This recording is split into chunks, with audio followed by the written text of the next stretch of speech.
വിക്സിൽ മെഴുകുതിരി ഒന്ന് കത്തിച്ചൊറ്റിച്ച് നോക്കൂ കേട്ടോ.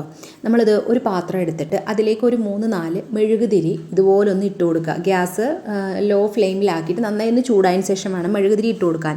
2-3 സെക്കൻഡ് കൊണ്ട് തന്നെ നന്നായി അതൊന്ന് മെൽട്ടായി വെള്ളം പോലെ ആവും. അപ്പോൾ അതിനകത്തുള്ള അതിൻ്റെ ത്രെഡ് ഉണ്ടല്ലോ, അത് നമ്മളിതുപോലെ ഒന്ന് സെപ്പറേറ്റ് ചെയ്ത് മാറ്റി അത് കളയണ്ട, ഇത് യൂസ് ചെയ്യാൻ നമുക്ക് ആവശ്യമുണ്ട് കേട്ടോ.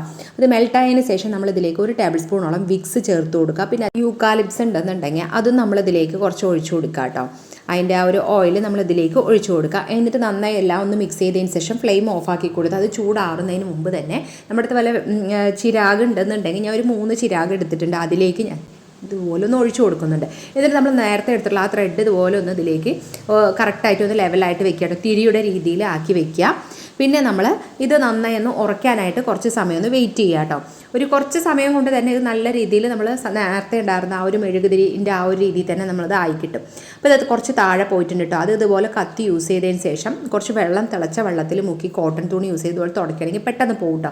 ബാക്കി പോവാത്തത് നമ്മളിതുപോലെ തിളച്ച വെള്ളം കുറച്ച് ഇതുപോലെ ഒന്ന് ഒഴിച്ചിട്ട് നമ്മൾ തുടച്ചെടുക്കുകയാണെന്നുണ്ടെങ്കിൽ ആ ഒരു മെഴുകിൻ്റെ അംശവും ആ ഒരു എണ്ണമയവും എല്ലാം വൃത്തിയായി തന്നെ പോയി കിട്ടും.